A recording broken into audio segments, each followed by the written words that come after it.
welcome everyone. My name is Sue Atkins. I'm an Associate Director of Employer Relations in the Career Center at Tufts, and so delighted to have this session. We've been talking about this topic for a while, and all of you are in for a treat to kind of connect with some of our employer partners to kind of hear the behind the scenes information around navigating the offer process from the employer perspective. So we're really excited that our session will be happening today. Like I've mentioned already, we are going to have this session recorded, and that the chat will be active throughout the session, and also towards the end we'll have a question and answer opportunity for all of you. I want to introduce our panelists, and they'll get to share a little bit more when they talk individually, but just kind of welcome our guests that are here with us. So we have Lizzie Habermel, who's Senior Recruiter College Programs at MathWorks. So welcome to Lizzie. Melissa Desravine, who's a Human Resources Manager with Turner Construction Company. So thank you, Melissa, for joining us. Nadella Offray, who is our Regional Recruitment Manager for the Northeast for Urban Teachers. And Ryan Cantwell, who's a Talent Acquisition Specialist at Putnam Associates. So thank you all for coming and also sharing your industry perspective too. We really made an effort to make sure we get really different perspectives on the topic today. So I'd love to have each of you, and whoever would like to start, to kind of introduce yourself, your organization, and maybe talk a little bit about the roles, jobs, and internships that you recruit for. So who would like to start? Melissa, would you like to start? I was just trying to find the unmute button, certainly. Good afternoon, everyone. My name is Melissa Desravines, and I'm the HR manager for Turner Construction. We're a construction management company with offices both nationally and internationally. We have about 38 business units and opportunities for people. The main types of roles that we are looking to recruit run the gamut, but are generally for students in the civil engineering or engineering realm, specifically looking at new recruits, so recent college graduates. We also have summer internship opportunities available as well. Fantastic. I'm happy to go next. Hi, everyone. My name is Lizzie Habermel, and I am one of the recruiters on our college program team here at MathWorks. For some of you that are engineering students, or even some math and science students, you may know our software, MATLAB, Simulink, and so we are obviously a software company making tools for engineers and scientists, based here in Natick, Massachusetts, but have offices globally. I work closely with our engineering development group candidates, or EDG, and this is a technical leadership development program for new or recent grads. We hire both interns and recent graduates for our full-time leadership development program. We typically hire computer science, engineering, as well as math and physics students. I think that covers everything. Great, thank you. I can go next. My name is Ryan. I'm with Putnam Associates. We're a small life science consulting boutique firm. So mainly we're working with like biotech companies, biopharmaceutical companies in the industry. And for what we recruit for, so we recruit mainly 3 different types of profiles. So we hire our entry-level associate consultants. So those graduating from university or their master's programs, we usually primarily recruit that. We also have our summer internship program that takes place here in Boston, in London as well. So we usually hire anywhere from like 10 to 15 summer associates, come from just various different schools for 10 weeks. And then our other profile that we recruit for is our life sciences consultant position, which is for advanced degrees. So profiling and targeting PhDs, MDs, postdoctorates, MBAs, really any of those type of degrees that we usually primarily recruit for. Great, thank you. And Nadella. Thank you. My name is Nadella Offray, and my pronouns are she, her, hers. I'm the regional recruitment manager for the Northeast. So if you have any interest around urban teachers and becoming a teacher, I would be your person. And so basically, Urban Teachers specializes in preparing folks that have little to no experience in teaching, but know that they're passionate about equity in education, to provide them the tools with what they need to be a great teacher. Our program really focuses on making sure we give you extensive training before we guarantee you job placement. So as long as you're in good standing with our program, which is graduate level, we provide the resources that you need to be successful as a new and career teacher. Fantastic. Great. Well, thank you all again for taking your time out to chat with us. So just kind of to set the stage of what the recruitment process to offer process looks like, so everyone kind of has a sense of what that might look like for each of your organizations. Michelle, do you want to kind of share what your process is? And Lizzie, I'll have you follow after that.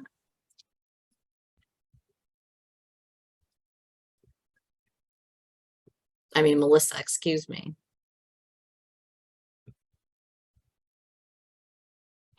I was wondering who this Michelle No, person I know. was. I was like, oh my goodness, sorry. So it's lengthy, but it's not lengthy, right? So our recruitment process really starts. So I guess let me ask a clarification on the question. Sue, are you talking about after a person has been introduced to us, or the process by which they're introduced to our company? I would say from resume submission, right, onward, I would say the process would be helpful. Yeah. Perfect. Okay. So from the day in which you apply to a position, you have the opportunity to come and meet with our team. And by team, it's human resources, as well as members of the job site or department that you're going to work on. So we usually try to have our new recruits in this example meet with both an engineer and a superintendent in person, because COVID is no longer a thing. And you come to our main office, get an opportunity to understand the company culture, while also learning a bit more about the roles and opportunities that we have available. From there, an offer is extended. We do give a couple of weeks for the offer to be reviewed, and then look forward to some formal response, usually electronic, but some formal response from the applicant letting us know if they're planning to join our team in the near or distant future. Great. Thanks.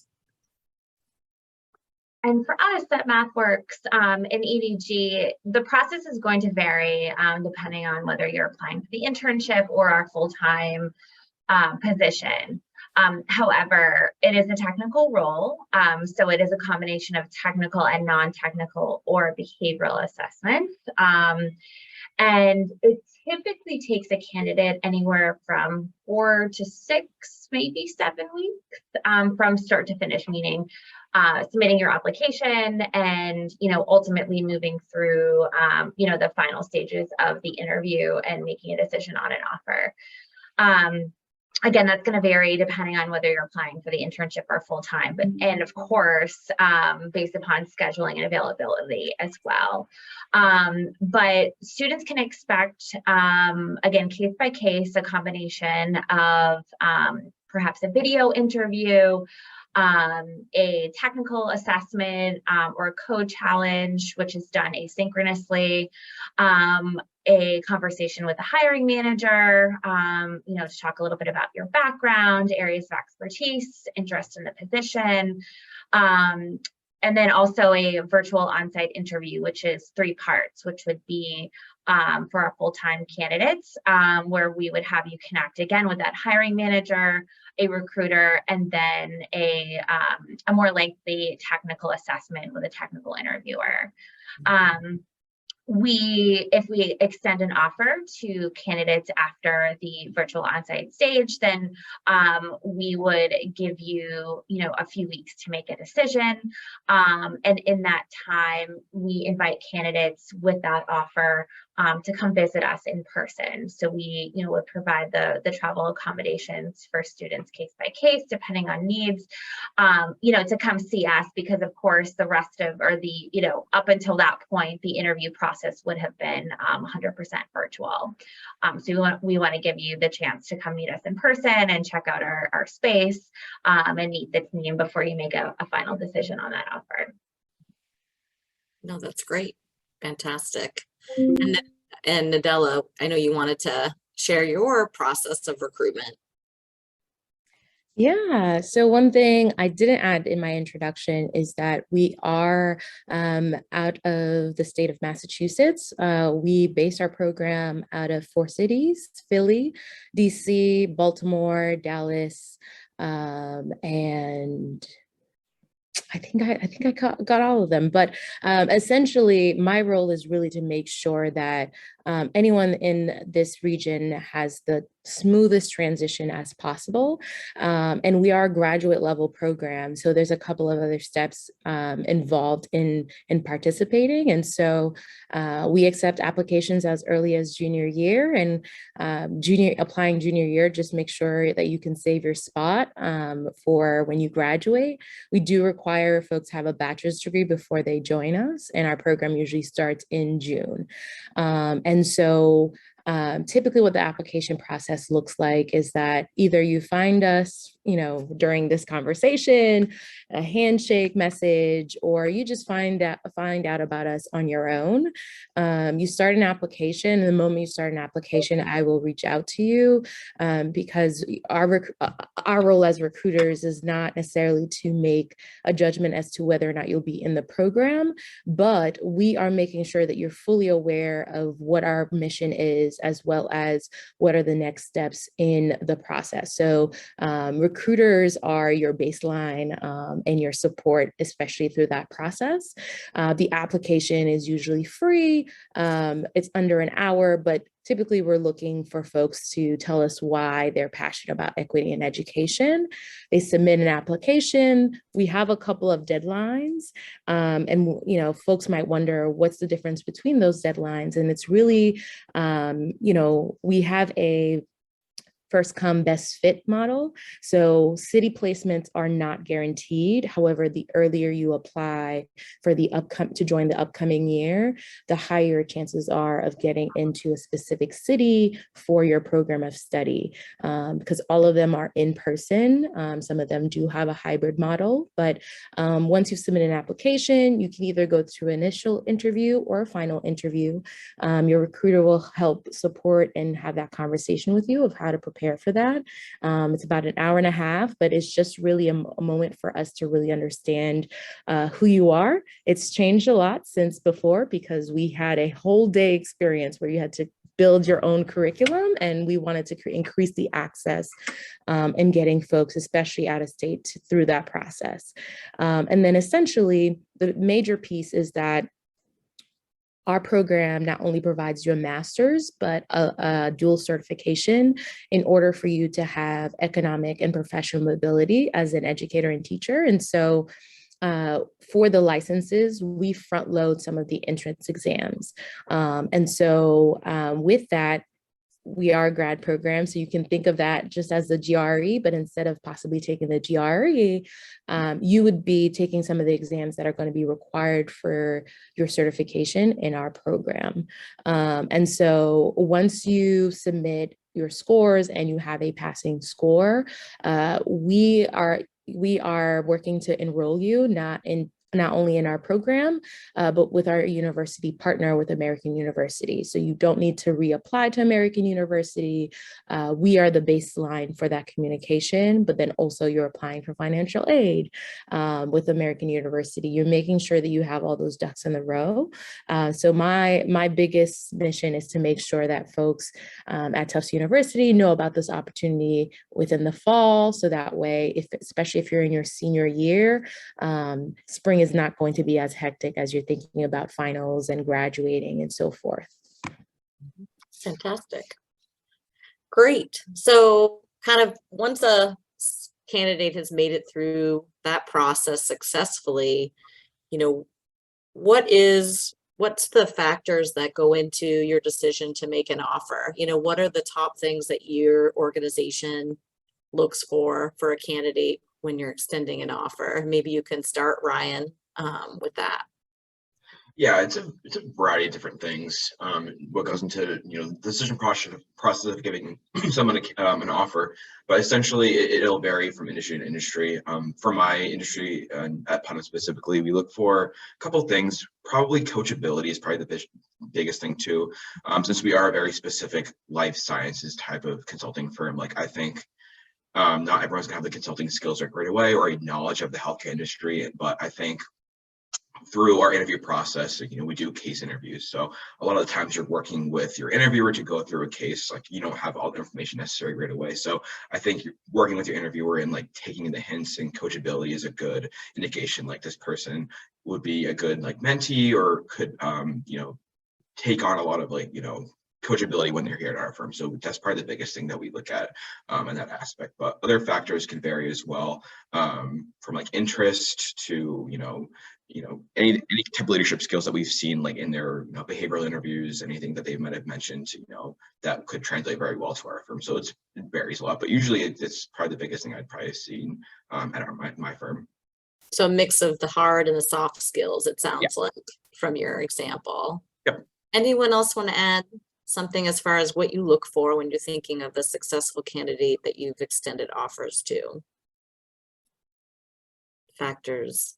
I'd like to chime in. I Yes. think it's like the technical skills I think are really important, but we've taken a bit of a step back for co-ops and interns specifically, because our industry is, while it's been around for a really long time, there aren't a lot of people that have been introduced to it or understand it, and the intricacies of the work that we do. So specifically for our diverse population, we're really trying to think more about opportunities earlier on. So at first year students really thinking about construction management. Oftentimes we hear, I didn't even know that my degree could be applied in this industry. So we look for, passion or a genuine interest in the construction management industry. The technical skills that you talked a bit about, or that most of us are looking for, but then like there's this additional it factor, because a lot of the work that our construction managers are responsible for involves interaction with people. So that soft skill, that ability to interact with an owner, an architect, our trade staff in a moment's notice is really important. And managing their expectations and deliverables is also going to help someone be really successful in our industry, and specifically in our company. So it's, again, I think just like Ryan said, that combination of technical ability, but then also some of those key soft skills that many people have but don't tote as a part of their overall package. And interest and excitement about your organization and the industry kind of spoke up across both of your answers as well. Anyone else want to chime in? Anything to add there? Elizabeth, did you still want to share? I just want to make sure I give you some time before I go in as well. No, I echo everything that's already been said, so I have nothing to add. Yeah, no, I'm happy to go. So a very common misconception about our program is folks will assume that, oh, they need to have their license to teach, or they need to be an education minor, education concentration. We accept folks from all sorts of majors, and folks typically just need a 2.5 GPA to enroll in this graduate program. They need to be either a resident, a citizen, or a DACA recipient. But more importantly, we're looking for folks that are passionate about education, but are also making a commitment to themselves to do the work within the diversity, equity, and inclusion space. Our curriculum and our program gives you all the tools and credentials you're going to need. However, we want to make sure that folks really understand the communities, or looking to understand the communities that they're going to be placed in, and make sure that we're actually creating more impact or positive impact than actually causing more harm. I think sometimes we have certain ideologies around our students, especially in cities. And so we want to make sure that the folks that are going to be trained with us are long-term invested in being able to understand cultural competency, social emotional learning, and really all that's all encompassing with conversations around race and equity, and specific anti-racist shift within pedagogy, as well as for our school districts as well. No, and that's so important, especially in the communities, right, they're serving. So that's a really important thing for them to line up with. To shift a little bit now in terms of, you've given an offer to either an intern or an early talent hire. Talk to me about the steps of someone who may want to negotiate. What does that look like? How does that happen from the best practice standpoint? How's that happened with all of you in terms of a student who's done that professionally and thoughtfully? What does that look like from your experience? Would like to answer that question. And if your answer is we don't negotiate, I think students should hear that there are organizations that don't as well. So, the honest answer is a good one. Yeah, I was actually just going to say that it's really going to depend on the organization, on the company. Some will be willing to negotiate, some will not. At MathWorks, we do a lot of research upfront to make sure that our first offer is truly our best and most competitive offer. You can always ask, I would say, across the board, regardless of, who you're interviewing with or where you have an offer from. But at the same time, I would say just, respect that, when the company has extended the offer to you, that they've done a lot of research prior. They've, most likely, done a deep analysis into your experience, your internship experience, any prior relevant work experience, to ensure that the offer is equitable and competitive. No, and that's great. Making sure that it's starting at where it makes sense. Anyone else want to add to that as far as that piece? Yeah, so our program is structured a little bit differently because we are a graduate level program, and you're not actually starting as a full-time teacher until the second year of our program. One thing that folks might be interested in negotiating is the city placement. Again, applying early, there's a lot more flexibility there. Our Philly location only provides 2 programs of study as opposed to our other cities that provide 3.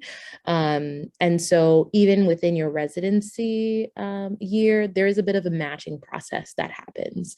Both you and your host school that's going to say, hey, we want so-and-so to take their or do their residency within our school. And then we also guarantee job placement. That's just an agreement that we have with our partner schools to, one, provide guaranteed spots for our residents, with also the understanding that this person is more than committed than their own training in their own training, but also committed to the community. And so with that benefit, we're hoping folks can honor that 3-year contract. And so we give folks an estimate of how much they're going to make every year. And that's also controlled by like district dollars so as well. However, we have an average starting salary of $50K for all of our first year teachers. Of course, once you've completed your master's degree in that second year, there is a bump that happens. And then there's another bump that happens when you get your credentials and your licenses. And so one thing that would impact whether or not you would get more than the projected amount that we have is if you've already have certain graduate level courses under your belt, or maybe you have a certification from a prior ed program, but essentially we work really hard with our partners to make sure you're being paid fairly, and with that guaranteed job placement within the time in our program, that is what we're able to provide. One of the things I think that comes up a lot is the time between an offer and making a decision, right? That's something that comes up, and we get asked that a lot in our office. And we know that you try to think about that as far as the timeline goes. Maybe you could speak to that piece. And I know often students are a little shy on asking about the timing and as they're considering multiple offers, especially right now this fall, how you've worked with students in that regard. So I don't know if one of you or two of you would speak to that piece, is navigating the offer and response timeline. Yeah, I can start with that. So typically a lot of employers will give you anywhere from like 1 to 2 weeks. I particularly usually give students 2 weeks to fully think about it. That way it gives them time to like tell their other employers like, hey, like I have another offer, like I have interviews coming up, like could I expedite the process? You can totally ask that, especially if you're in multiple interviews. And it also doesn't hurt to ask the employer you have an offer with, maybe for a couple extra days. Like say if I extend someone an offer on a Friday and 2 Fridays from then, likely tell me more in advance, or tell someone more in advance, like, hey, I may need a couple extra days. Like that's usually fine. I'd say just give someone or your recruiter like just a heads up, like, hey, can I have a couple extra days? And usually that's fine. Could be a little different if you ask us like a day of, like when you're supposed to get back to us.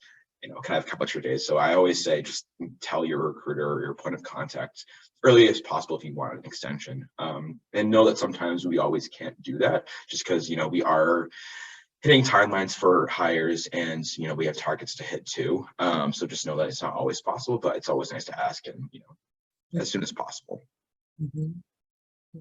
And I know that might be different too if it's a student that comes off of a summer internship and is getting an offer for a full-time role for when they graduate. So if they're a junior, they did an internship that summer and then get an offer for a full-time for summer of after their graduation. There's typically more time in the mix there to think about it, since it's a year, a bit of almost a year ahead of time.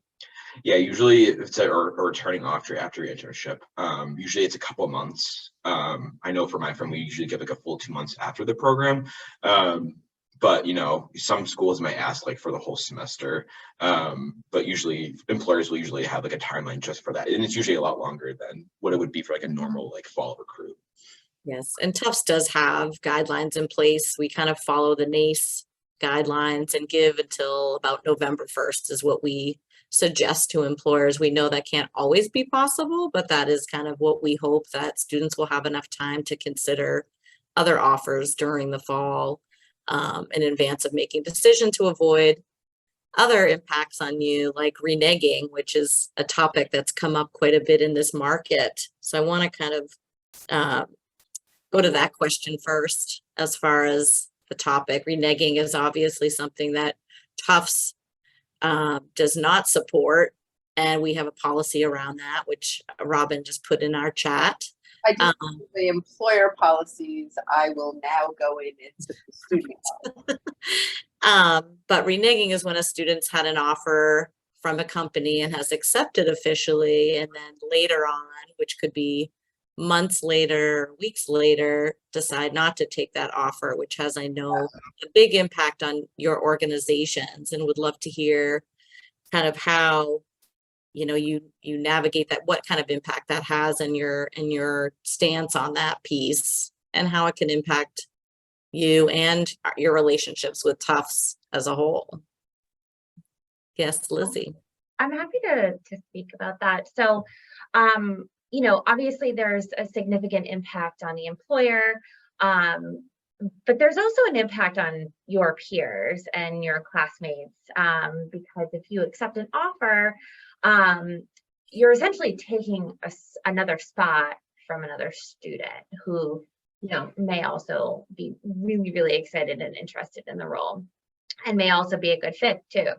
And so if you take that offer, you take that spot, and then, you know, 3 or 4 months later, you renege that offer, then, you know, it doesn't always work out that we can go back and sort of backfill that spot, right? So I think there's, you know, multiple ways to kind of look at that. One way to avoid it, I think, kind of goes back to the timeline conversation in the interview, and not just timeline, but also your interests. You know, I think it's important to, you know, stay true to who you are, what you're looking for, and really kind of reflect on, you know, all these factors that you're genuinely considering when making a decision on a role, or, you know, full-time or internship, doesn't matter. It's the same, it would be the same. You know, it could be relocation, it could be, you know, compensation, it could be the scope of the position, whatever factors you're considering. I think you really just need to stay true to that, and, you know, as opposed to wavering, right? And even if there does potentially, you know, come an opportunity down the road after you've already accepted an offer, for something that you may think is more favorable or a better fit, you know, hopefully you've already evaluated what those sort of credentials or qualifications or, you know, factors are that are influencing your decision back when you interviewed with that original company, or companies, before making that final decision. So yes, huge impact. And, you know, it does sort of have this reverberating effect, right? So, you know, it doesn't just impact you. Mm-hmm. Yes, it definitely impacts future students, right, who will come from Tufts and want to make sure that we continually have a positive relationship with you and your organization as a whole. And I think your point about students really, before kind of interviewing, figuring out what it is their priorities are for their job or internship, right? Is it culture? Is it location? Is it, you know, this kind of work that I want to be doing? Just really being a little bit clear on kind of what the most important things are, so that you go through that process and accept based on, this really matches my overall picture of where I see myself, either after graduation or for that summer internship. So I think it's just being really clear. I do think comparison sometimes can be, with other students, can sometimes be a tempting thing to consider leaving an offer based on a friend or something like that. And I think that's not necessarily the way to go about it. Melissa, do you want to add something? Yeah, I just wanted to add, I think a key part of our roles as people that work for the company and those specifically recruiting you, we want to help you make the right decision, right? So we're still human. And if you have questions that aren't clear and you need clarification, do not hesitate to reach out and ask those questions, right? Because ultimately, your success is our success. Your long-term employment with us is our success. So we want you to come into it I want you to come into it, I won't speak for everyone, knowing that you made the right decision. And I feel good knowing that I helped you to come to that decision, whatever it is, if it's with my company or not, but you have all of the information you need to make the right decision for you, your family, and your future. So I think the other key part, Lizzie had a lot of really important and key things to say, but the additional part I would add is that, and I'm sure she would welcome it, you coming back and asking any follow-up questions you have to help you with really making a well-informed decision.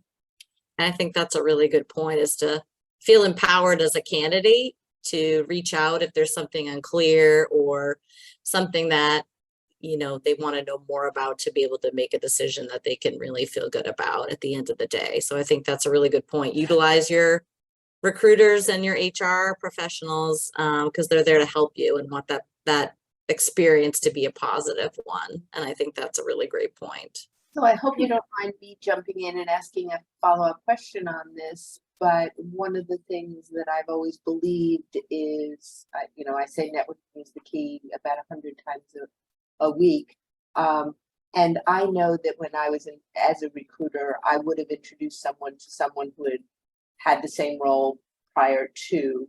Would you all be willing to let a student speak to a past hire in order to get more information? I was just going to say that, Robin, actually, if a student has questions about the position from someone in the role or someone previously in the role, absolutely. I mean, even if it's not something that the recruiter can do for whatever reason, it can't hurt to ask. Absolutely. It's just, again, more information, right, to kind of help make that decision, for sure. What about, I guess, in terms of non-compete agreements? That's something that comes into play sometimes. I know, Ryan, your organization works with those. Maybe you could tell us, A, what they are, how you use them, and how a student might, you know, navigate that as part of their process of an offer. Yeah, good question. So these are very, very common in professional services, ranging from like law firms, consulting firms.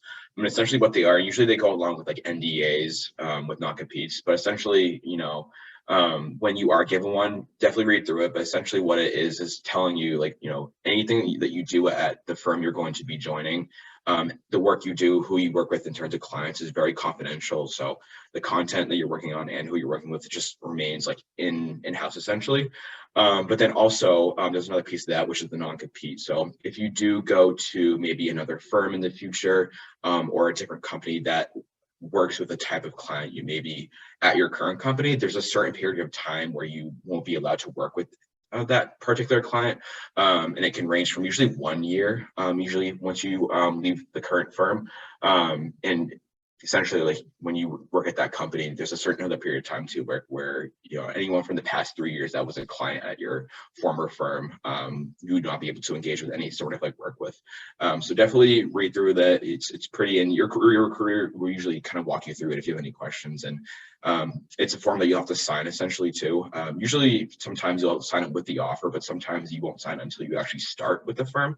I know at my firm particularly, we like present the documents so you have, you know, full visibility to it, but you don't have to sign it like right away. But essentially you'll sign it during your first week when you're onboarded. And that goes hand in hand with like what the type of work that we do, and, you know, in terms of confidentiality. So it's pretty straightforward. No, and I think we don't see as many, but yes, certainly in client services, that's a pretty standard case for students. What about, I guess, working with international students? I know some of your organizations do hire international students, and maybe you could speak to sponsorship when an international student might want to bring up the idea of, you know, does your organization sponsor me? And, you know, how to have that conversation with each of you. Anyone want to take that one first? Yeah. I know sometimes it can be an uncomfortable and sometimes even defeating conversation, especially since there are limited opportunities for international and undocumented folks. And so vocalize that very early and be very clear of what kind of sponsorship you have, especially not all sponsorships are the same. Unfortunately for our program, we're not allowed to admit folks that are not either DACA recipients, residents, or citizens. And that's also because of the AmeriCorps affiliation that we have tied to us. Mm-hmm. No, that's great. Yeah, early is always key. Anything you'd add, Ryan? Yeah. Yeah, I know a lot of times, especially at career fairs, it's definitely ask, you know, employers that you're interested in, like if you sponsor international students, that's totally fine. That way you'll get a good sense of, who you can apply for essentially, and, where you want to look into. On applications, usually they'll ask like questions about like sponsorship and all that. And, a lot of times employers will like ask you questions about like what, your options are post-graduation. I know I do, but, I also encourage those, to bring it up as soon as possible on their own as well. So that way we can talk to maybe third-party immigration firms to see what we can do and how to support you if, we ever to bring you on.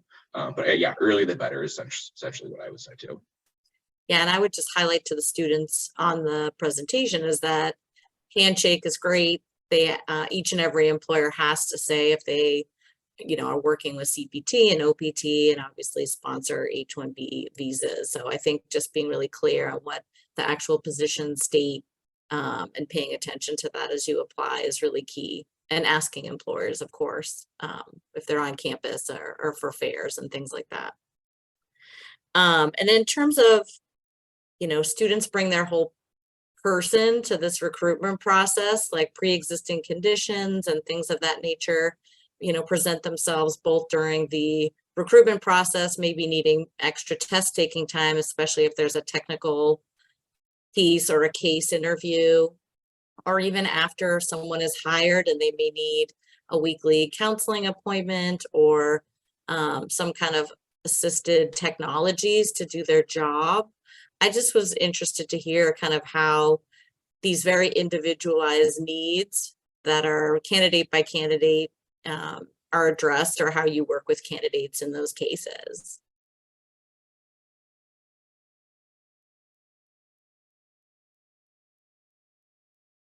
Does anyone kind of want to address that, speak to that?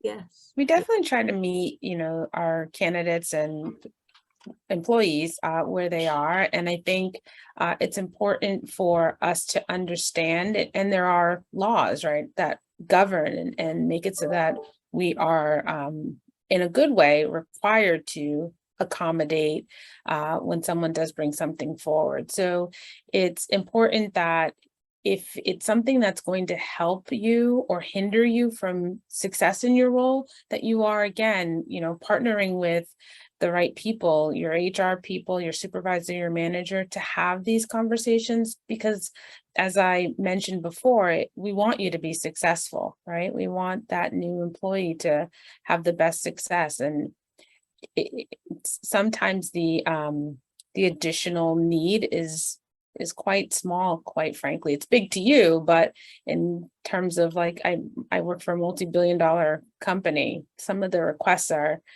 pennies on the dollar, quite frankly. And if we'd known earlier, we probably could have accommodated it earlier. So we appreciate being able to make those accommodations. And it does also help with that inclusion effort that we're thinking about, quite frankly, for all of our staff. Are there other people that may have these same needs, and how do we incorporate it on a broader scope, in terms of thinking again about inclusivity and actively caring, not just for the physical safety, but the psychological safety of our staff. It's all part of, to your point, Susan, bringing your whole selves to work every day.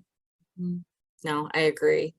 And I think, in the recruitment process, and particularly some folks may not feel comfortable bringing that to a recruiter because they're in this process and they don't want it to impact their candidacy. What do you say in that instance? What's your kind of approach there if someone's seeking guidance but doesn't want to necessarily bring that out to the recruiter piece? Want to make space for anyone else that wants to go ahead, Nadella. Yeah, I just wanted to echo some of the thoughts that you were sharing and really emphasize the need to advocate for yourself, especially if you know there's specific accommodations you need to be successful. And my role as a recruiter is to make sure this is the best fit for you as much as it is for us, and make sure that I can say yes or no as to whether or not we're able to provide the support that you need. So that way, when you do get that offer, you can sign on with full confidence. But also, with that being said, certain situations, there's sometimes a lot of red tape. So we are partnered with American University. We want to make sure your city is aware, your professors are aware, all of the 9 yards. And so if you do have documentation, sometimes that also accelerates the process of being able to get your accommodation and what that actually looks like. Not everyone is well versed in those accommodations as well. And so if you're able to provide context on what exactly you're going to need for those accommodations, that also speeds up the process, because then we know exactly how to target and address that support. Oh, good point. And I was going to say, just add, I think if there is some, like, say, if you're not comfortable sharing with a recruiter, there is always someone in the HR offices to connect with, right? That isn't necessarily connected specifically with your recruitment process. So I think there's always someone to kind of reach out to have those conversations if you want to do that and facilitate that. So I would say most organizations are pretty open to having a candidate reach out in that way. But I know we have about 10 minutes left of our session. It's gone very fast, and I know there's some burning questions that are out there. So I want to give time to students to put questions in the chat if there have been any to you, Robin, already. Certainly we can address those. But while we're waiting for a student question, if you guys can put your ways that students can contact each of you in the chat box, that would be great. So in case any of our students that are joining us today can reach you following the session, or reaching your team or department. We know every employer is very different about follow-up, and we want to be mindful of that approach and respectful of that. Robin, any questions have come in so far? No, nothing has come in, but remember, students, you've got 4 employers that represent various industries. So having a question that you've always wished you could ask, now's a good time. And we're happy to take questions. Anything that you want us to dig into? No one will even know it was you that asked if you want to send them to me in the chat.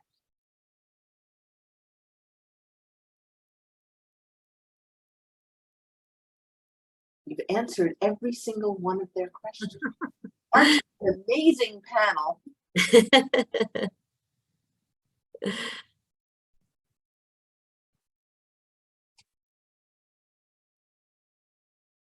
Not a single question. I know, I'm surprised. I'm surprised. We were just so amazingly thorough. That's what I'm saying. On our websites right now, trying to apply to one of our positions. Exactly right. And now we've gotten them so sad that they're now. It sounds like, though, you have done a good job of really taking feedback that you've received over the years from your students and incorporating it so that we're handling them appropriately and really hitting them right on the head. But it also sounds like they have good resources at Tufts to help them navigate. That was nice of you. We do have one question. How would you answer a salary expectation question? What are the right things and the pitfalls of that question from a recruiter? I'm an old school HR person, so I'll go first and then let someone with a little more decorum go after me. But I feel like it's a conversation you want to have upfront and be upfront and honest. So I ask it as a part of the first interview process, quite frankly. I don't want someone to be disappointed. And I also want to level set and have an open dialogue about what all goes into your compensation and your total rewards, right? Your total compensation package. So I'm a huge proponent of having the conversation upfront. Now, if you're coming to me with like a request for $1 million salary, then that's your issue, right? More than mine. But I think it's important to level set and really talk about what the expectations are. We can talk about start, and we can also talk about growth opportunities as well. I also want to echo that. I also do that as well. It's similar thing to like the international student piece. I always want to have that conversation up front. So at least we have the expectations. Like on my applications at Putnam, we ask your expectations too, in terms of what you could put to on that. You can give a range, you can put negotiable. I've seen that a lot as well.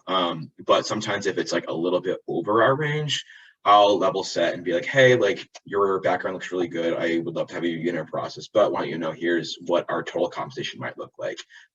So we have the expectation, like this is what it could be. And then, you know, when we get to that point, potentially offer, we could probably talk about what growth looks like, what Melissa said, growth, promotion timelines, and what that could look like over the next few years. So yeah, transparent. I just want to echo those two, but also do your research and knowing the standards for that profession, just to, for not to say that's the end all be all, but just to know what the general average is, and then also think about what else, what's important to you, what's a priority for you, where like, hey, maybe it's healthcare, maybe it's dental care, maybe it's paid time off, maybe it's, you know, maybe some folks want to avoid unlimited time off and want their time off to be paid out after, but more so sometimes it's not always about the final price, but the quality of life you're going to have.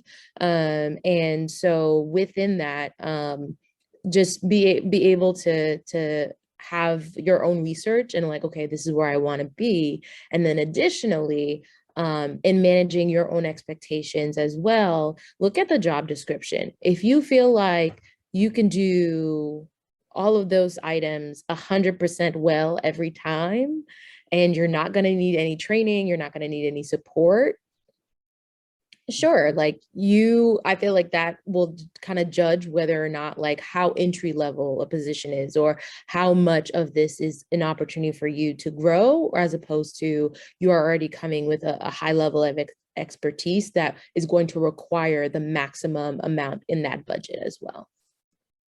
You make such a good point to do the research your city, right? What the jobs are in that city and that location, you know, look at market data on other jobs that are similar, really be knowledgeable about the role that you have, the years of experience and what you're applying for, and know your worth, right? To kind of best advocate for yourself in the process. So I do think all of that is a really, really good point across the board for negotiating and talking salary. And I know in some states now, and Massachusetts included, you can't ask salary expectations. You can say ranges, right? And ask ranges, but that's becoming the case across more and more states now. So there is a lot of legality out there now on whether or not an employer can actually ask your salary expectations specifically, or ask a range. So each state is a little different in that case. I think it's now 14 or 15 states now that have legal laws written about asking about salary, and more states now are actually putting salary ranges on job descriptions. That's become the case in a lot more states that are now asking for employers to put ranges in jobs, which I think is actually a good thing, and to help not waste people's time, right, about employment and opportunities. So I think that's something we're going to continue to see as a trend across job descriptions going forward. Any other questions that folks have that have joined us today? Any other student questions that we can answer? No, but I would bet that they're echoing what one student who just left said, which was that it was a really good and informative session. So I'll take that out of the chat as well. Yeah. Well, if we don't have any other student questions, I just want to thank our generous panelists for coming today. Lizzie, Melissa, Nadella and Ryan. It was so great to have you join us. And we know this is a lot of the behind the scenes information that students don't often get to learn and hear about, which is so very helpful. And appreciate you sharing your contacts so that students can follow up with you if they have questions or interested in applying to your opportunities. And thanks again for joining us at Tufts. And students, pay attention to future panels that we will have with employers coming for the rest of the semester. So good luck the rest of the semester. And thank you again to our panelists and to Robin too. Thank you. Panelists. Thank you. Bye. Thank you. Have a great Thanks day. for having us.